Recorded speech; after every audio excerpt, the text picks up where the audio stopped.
Oke, selamat pagi Sobat Genzi. Hari ini kita mau sidak Coach Emma Tahapari, pelari Olimpian dan juga pelatih PPOP yang hebat. Mau tahu keseruannya? Let's go, kita sidak.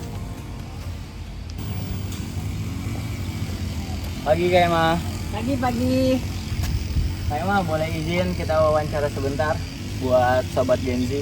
Oh, silakan. Boleh aja. Oke, terima kasih Kak Emma ya. Let's go, nantikan keseruan wawancara eksklusif kita. Selamat datang di Podcast Genzi, ruang obrolan seru, inspiratif, dan motivasi. Podcast ini berisi tentang 33 tokoh inspiratif yang akan menceritakan perjuangan, mimpi, dan motivasi yang luar biasa. Kali ini kita sudah kedatangan narasumber yang begitu spesial, yaitu Coach Emma Tahapari. Beliau adalah Olimpian dan juga pelatih PPOP yang hebat. Ada peribahasa mengatakan tak kenal maka tak sayang. Oleh karena itu, halo Kak Emma. Halo. Boleh memperkenalkan diri ke teman-teman Sobat Genzi biar makin kenal dan makin sayang. Ya, saya adalah pelatih Emma Tahapari. Sekarang saya berlatih di DKI, salah satunya di PPOP, yaitu memegang pelajar 13 tahun ke atas. Oke, terima kasih Kak Emma. Nah, kita kenal Kak Emma ini sebagai Olimpian, tentunya itu tidak mudah. Boleh Kak Emma cerita awal permulaan Kak Emma memasuki dunia profesional di atletik? Profesional apa dari awal? Dari awal Oke. sampai profesional. Jadi memang perjalanannya sangat panjang. Sampai saat ini saya duduk sebagai seorang pelatih. Dulu saya mengikuti event dari SD. Waktu itu gubernurnya masih Ali Sadikin, dan saya mendapat satu gift dari Ali Sadikin juga mengenai penghargaan juara DKI. Masih di tingkat SD dan SMP, begitu juga saya mendapat juara. Sampai akhirnya saya dipanggil oleh Platnas untuk masuk training center di Senayan. Setelah itu saya di TC cukup lama dan saya mengikuti Asian School. Waktu itu saya pelajar ada di Malaysia, dan ternyata saya adalah membacakan rekor pelajar Asian School dari 12.5 menjadi 12.3 di nomor 100 meter. Jadi perjalanannya gitu panjang gitu loh. Cukup panjang Kak Emma ya. Jadi saya sampai saat ini berterima kasih bahwa masih bisa memegang atlet. Nah, dari situ saya mulai mengikuti kejuaraan nasional. Nah, kejuaraan nasional itu waktu itu saya masih 100 meter. Dan waktu saya di 100 meter baru 13.3. Gitu.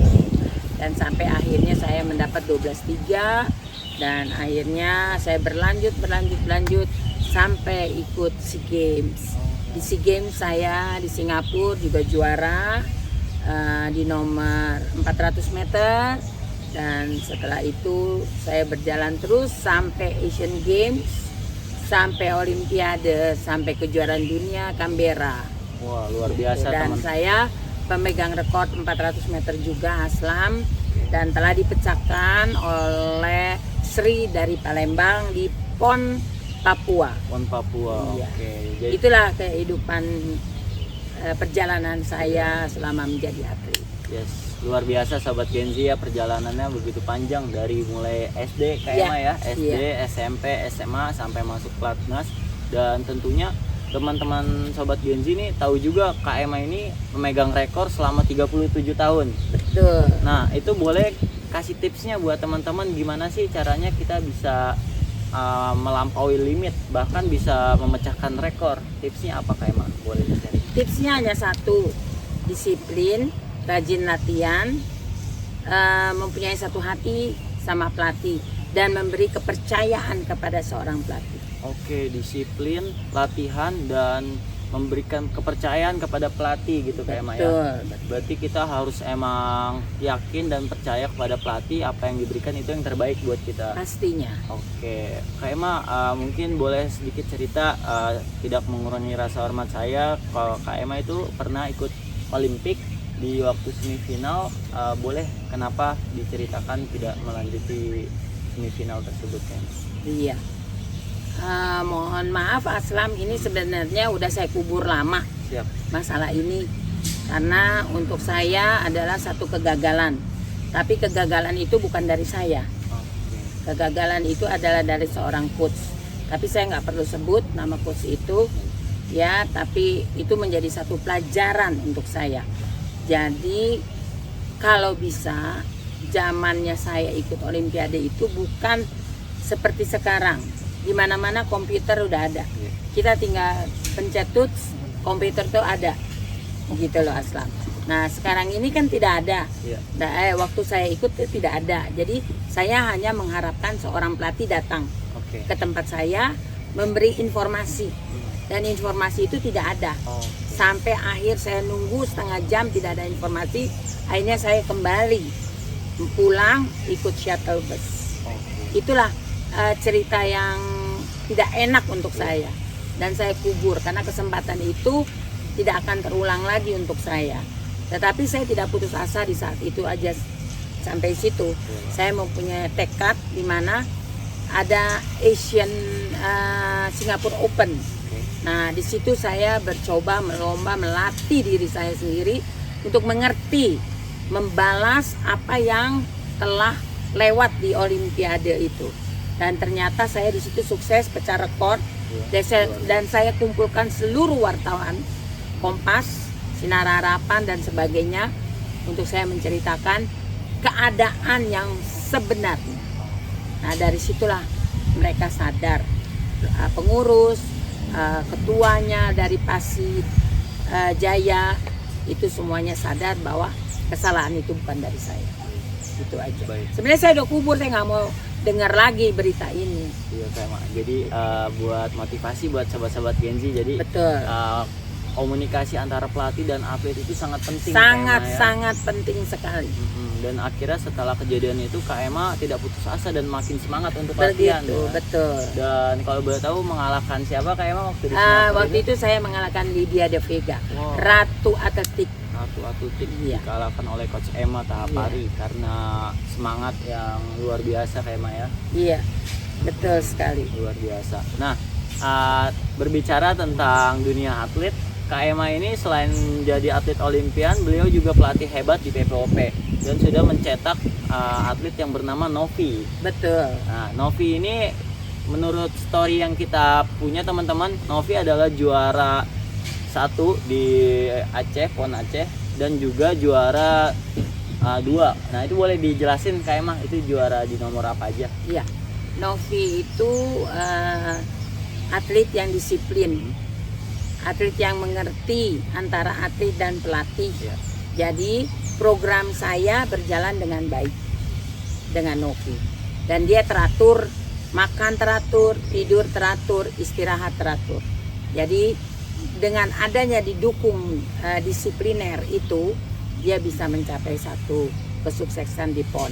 Dia menang emas di 800 meter, 1500 dia menang perak di 1500 meter. 1500, luar biasa. Tentunya dengan disiplin, latihan dan kepercayaan kepada pelatih. Iya. Dan saya juga mau mohon doa Amin. kepada yang menonton. Ini tolong doakan Novi karena tanggal 22 kami akan uji coba Novi untuk Singapore Open. Wow, luar biasa teman-teman sahabat Genzi. Kita doakan bersama ya. Semoga Singapore Open dapat hasil yang terbaik. Amin. Diberikan Amin. kesehatan dan kesuksesan buat Kak Amin. Novi, Kak Emma dan teman-teman semua yang mendoakan maupun mensupport Kak Novi dan Kak Emma. Amin. Amin. Oke, kalau boleh minta nasihatnya buat sobat Genzi yang mau menjadi atlet Kak Emma, apa sih yang harus perlu disiapkan agar Iya. bisa menjadi Kak Emma Siap. Olimpian? Ya, sebenarnya kalau mau jadi atlet itu mudah ya, asal kalian mau. Ada attitude-nya, sopan santunnya harus ada, disiplin berlatih harus ada, tidur yang baik, makan yang bagus. Nah, jadi konsen aja, fokus ke situ. Ya, jadi semuanya itu akan bisa tercapai jika disiplin. Jika Itu disiplin. Oh, berarti disiplin yang tadi Iya. ya. Itu yang teman-teman dari awal kita udah tegaskan disiplin, latihan dan percaya pada pelatih. Siap. Betul, itu kunci untuk menuju kesuksesan. Nah, boleh sedikit sharing Kak Ema ke teman-teman. Kak Ema gimana sih dalam membagi waktu antara latihan dan juga dalam dunia profesional? Waktu muda kan Kak Ema, kita lihat di story juga mahasiswi juga ya, Iya. pekerja juga. Iya. Gimana Kak Ema membagi waktu? Iya, mungkin saya boleh bercerita sedikit ya, Boleh, Islam. silakan.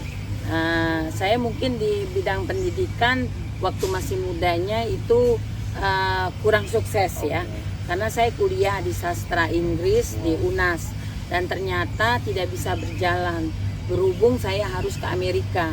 Wow. Saya berlatih di Amerika bersama-sama Carl Lewis dan pelatih itu adalah Tom Tellers. Jadi saya harus tinggalkan kuliah saya. Oke. Nah, saya 2 tahun meninggalkan kuliah saya. Jadi saya kurang sukses di pendidikan dan ternyata waktu saya udah sampai, saya bekerja juga di Bank Bumi Daya dulu. Bank Bumi Daya itu bank ya. Ya, Bang. Nah, dan saya akhirnya pensiun di usia dini. Nah, setelah itu saya berumah tangga. Nah, setelah itu saya ambil ini lagi menjadi seorang pelatih. Seorang pelatih. Kembali lagi ke passion awalnya, Nah, yaitu olahraga. Setelah saya menjadi seorang pelatih, nah saya mulai lagi dari awal untuk kuliah. Saya mulai start dari D3. Oke. D3, S1 akhirnya tercapai. Wah, luar biasa. Saya mendapat level 2 untuk menjadi seorang pelatih. Wah. Dari level 1 to Keren Sobat Genzi. Jadi harus memang ada yang dikorbankan kayak harus Ema ada ya. yang dikorbankan. Dikorbankan. Ya, bukan terlambat sih, Iya, tidak ada. tidak. Semua bisa asal kita mau lakukan. Betul, ya, asal kita mau lakukan tidak ada yang terlambat. Iya. Yang penting kita fokusnya di mana, di situ yang kita kejar dulu Siap. Kak Ema ya. Betul. Dan akhirnya semua dapat, kuliah Kak Ema dapat, pekerjaan Kak Ema Iya. dapat, prestasi pun dapat, dan sekarang mencetak atlet-atlet hebat dan luar biasa. Amin. Keren. Wah, luar biasa nih Kak Ema ya. Semoga teman-teman Sobat Genzi terinspiratif atas perjuangan dan kerja keras dari Kak Ema. Semoga kita sebagai generasi muda semangat dalam mengejar mimpi juga di bidangnya masing-masing. Mungkin terima kasih banyak itu yang bisa kami ucapkan Kak Ema. Semoga Kak Ema juga sehat selalu. Amin. Sukses buat atlet-atlet Kak Ema. Dan semoga bisa menjadi penerus Kak Ema di Amin. prestasi yang lebih tinggi lagi. Amin. Oke, terima kasih. Terima Sekian dari kasih. kami. Bye bye.